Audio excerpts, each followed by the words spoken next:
Hello students, welcome in YouTube channel physics point. तो हम कर रहे हैं unit first physical word and measurement.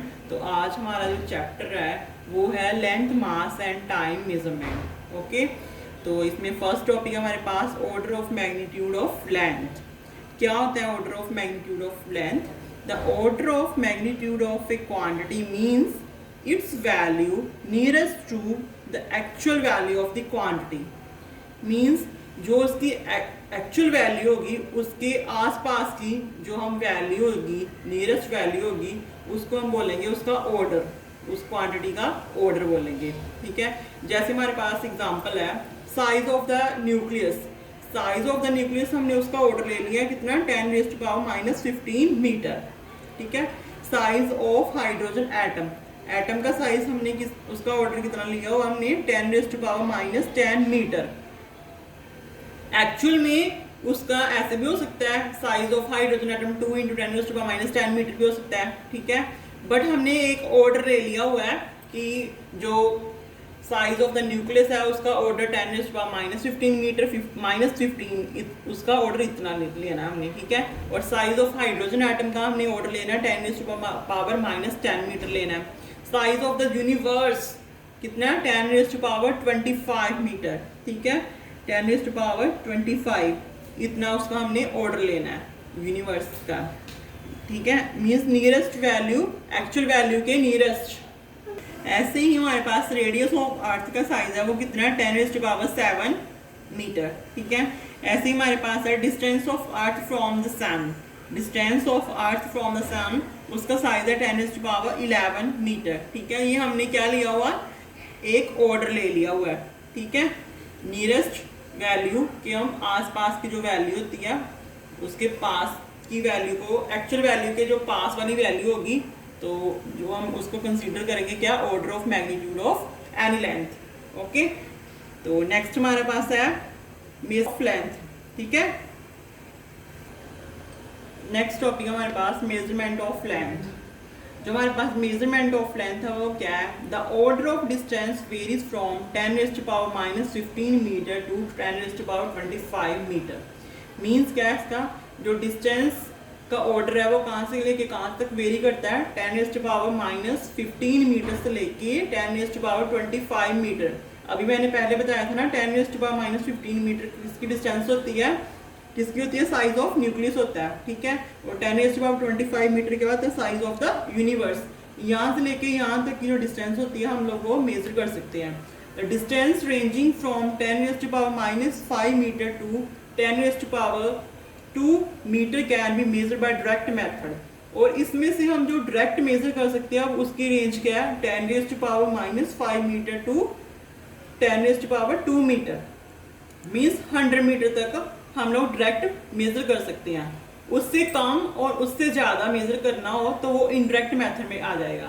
ठीक है, और डायरेक्ट मेथड क्या होता है, the direct method involves comparison of the distance or length to be measured with the chosen standard of length. क्या हुआ डायरेक्ट मेथड, जैसे कि हमने for example a metre rod can be use to measure distance as small as, जो metre rod है उसको हम use कर सकते हैं डिस्टेंस मेजर करने के लिए कहाँ तक, 10⁻³ मीटर तक यूज कर सकते हैं। ठीक है, और वर्नियर कैलिपर को यूज करना हो तो उससे हम कहाँ तक डिस्टेंस मेजर कर सकते हैं, 10⁻⁻4 मीटर तक। ठीक है, ऐसे ही अगर हमने 10⁻⁻5 मीटर मेजर करना हो तो वो हम करेंगे with the help of screw gauge. ठीक, ये क्या था हमारे पास, डायरेक्ट मेथड जिससे हम डायरेक्ट मेजरमेंट कर सकते हैं। और ऐसे ही हमारे पास अब नेक्स्ट टॉपिक होगा वो होगा इनडायरेक्ट मेथड। इनडायरेक्ट मेथड किसके लिए यूज करेंगे हम, फॉर लार्ज डिस्टेंसेस के लिए। ठीक है, किसके लिए, फॉर लार्ज डिस्टेंसेस के लिए हम करते हैं इनडायरेक्ट मेथड। नेक्स्ट हमारे पास इनडायरेक्ट मेथड।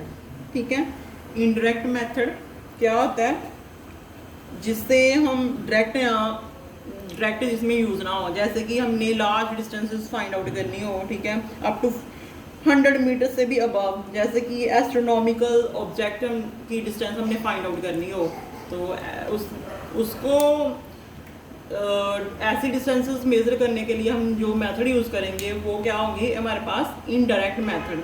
फर्स्ट है इसमें इको मेथड है, इसमें बहुत इंपॉर्टेंट है इको मेथड, और इसका दूसरा नाम ये भी है, रिफ्लेक्शन मेथड भी है। ठीक है, इसमें क्या होता है, इसमें हम मान लेते हैं हमने एक हिल की डिस्टेंस फाइंड आउट करनी है। मान लो ये एक मैन है, कोई ऑब्जर्वर है, ठीक है, वो लार्ज डिस्टेंसेस है फ्रॉम हिल। ठीक है, हिल यहाँ पे हिल है, ठीक है, ये हिल है हमारे पास, बहुत दूर है। ठीक है, उसमें क्या करना पड़ेगा उसको, उसने डिस्टेंस मेजर करने के लिए क्या करेगा, वो उसने गन फायर की है। ठीक है, गन फायर की है, तो जब गन फायर की है तो उसमें क्या आएगी, जब साउंड, पहले तो गन फायरिंग की, जो गन फायर की है उसकी साउंड आएगी, सेकंड उसकी रिपीटेड साउंड आती है, उसको हम बोलते हैं इको। जैसे हम एक बार बोलते हैं, जैसे एक रूम हो, उसमें कुछ भी ना हो, हम एक बार बोलते हैं, हमें रिपीटेड अपनी साउंड सुनाई देती है ना बार बार, तो उसको हम लोग बोलते हैं ईगो। क्या बोलते हैं उसको, इको बोलते हैं। और क्या बोलते हैं उसको, रिफ्लेक्शन बोलते हैं। ठीक है, उसके लिए क्या किया, ऑब्जर्वर ने एक गन फायर की है, तो जब उसने गन फायर किया तो जो गन है उसमें से जो, ठीक है, तो जो बुलेट निकलेगी गन में से, तो वो डिस्टेंस कवर करेगी। मान लेते हैं हमने कि जो वो डिस्टेंस कवर करती है, एस डिस्टेंस करती है मैन टू हिल तक जाने के लिए। ठीक है, फिर जो उसकी साउंड है, ठीक है, इसमें बुलेट नहीं, जो जब बुलेट निकलेगी उसमें से साउंड भी निकलेगी ना, जो साउंड हम मान लेते हैं मैन से हिल तक जाने की जो साउंड है वो एस होती है। ठीक है, तो फिर मैंने ये बोला ना, इको में क्या होती है, साउंड हमें वापस अपनी साउंड सुनाई देती है। जब वो हिल से टकराएगी साउंड, फिर वो वापस मैन को सुनाई देगी, तो वो भी जो डिस्टेंस हमने मान ली, अगर जाने के लिए हमने मान ली एस, तो आने वापस भी एस डिस्टेंस ही मेजर करेगी साउंड। ठीक है, तो अब देखते हैं इसमें क्या है। This method is use to find distance of hill. ठीक है, to do so a gun is fire towards the hill, हमने एक गन फायर की towards the hill, and the time interval between the instant of firing the gun and the instant of hearing the echo of the gun shoot is noted.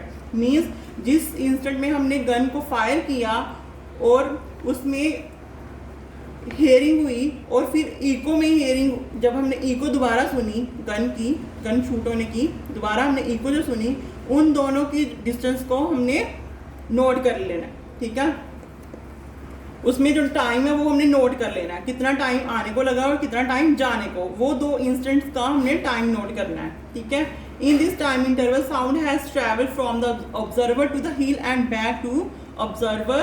ठीक है, means जो sound है वो man से हिल तक गई, फिर हिल से वापस टकरा के मैन के ईयर को सुनाई देगी वो साउंड। ये दो टाइम इंटरवल हमने नोट कर लेने हैं। ठीक है, कितना टाइम, साउंड को कितना टाइम लगा हिल तक जाने का और वापस ऑब्जर्वर तक आने का। ठीक है, वो हमने टाइम नोट कर लिए। तो अगर मान लेते हैं हम, if v is the velocity of sound, s is the distance of the hill from the observer and t is the total time, हमने मान लिया टोटल टाइम t लगा। ठीक है, तो हमने फाइंड आउट क्या करनी है, डिस्टेंस फाइंड आउट करनी है ना, तो पहले हमने मान ली हुई है s डिस्टेंस। ठीक है, तो हमारे पास डिस्टेंस क्या होती है, 2s की हुई, s जाने की और s वापस आने की, तो कितनी होगी, 2s होगी। ठीक है, तो हमारे पास जो वेलोसिटी होती है वो किसके इक्वल होती है, डिस्टेंस अपॉन टाइम। अब इसमें डिस्टेंस कितनी है हमारे पास, s प्लस एस, कितनी है, s प्लस एस, s जाने की और s वापस आने की। तो यहाँ पे क्या हो गया फिर, 2s is equal to v into t, यहाँ से s किसके इक्वल रहेगा, इधर क्रॉस मल्टीप्लाई कर दो, s is equal to v into t divided by 2। अगर हमने वेलोसिटी पता हो, टाइम हमने नोट कर लिया, तो हमें डिस्टेंस फाइंड आउट कर सकते हैं हम। ठीक है, ये था इको मेथड। इसमें क्या, अगर हमें वेलोसिटी पता और टाइम हमने नोट कर लिया, तो क्या डिस्टेंस फाइंड आउट कर सकते हैं। ठीक है, तो इको मेथड और हम किस में यूज कर सकते हैं, to measure the distance of the moon from अर्थ।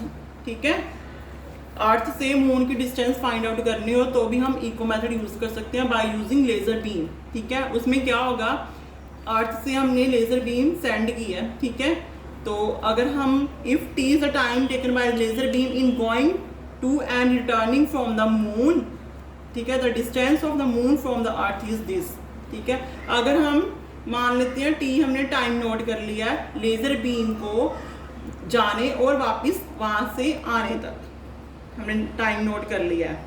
तो अब इसमें जो सी होगी वो होगी वेलोसिटी ऑफ लाइट, और ये उसकी वैल्यू होती है 3 × 10⁸ मीटर पर सेकेंड। उसको बोलते हैं हम वेलोसिटी ऑफ लाइट। इसकी वैल्यू जो वो फिक्स है, ठीक है।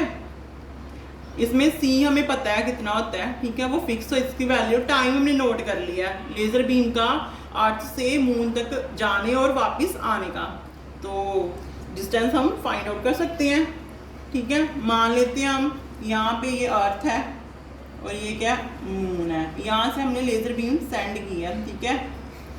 लेज़र बीम एस मान लेते हैं डिस्टेंस जाने का और एस मान लेते हैं डिस्टेंस आने का यहाँ से, ठीक है। तो कितनी हो जाएगी s + s 2s हो जाएगी, सेम ऐसे, ठीक है।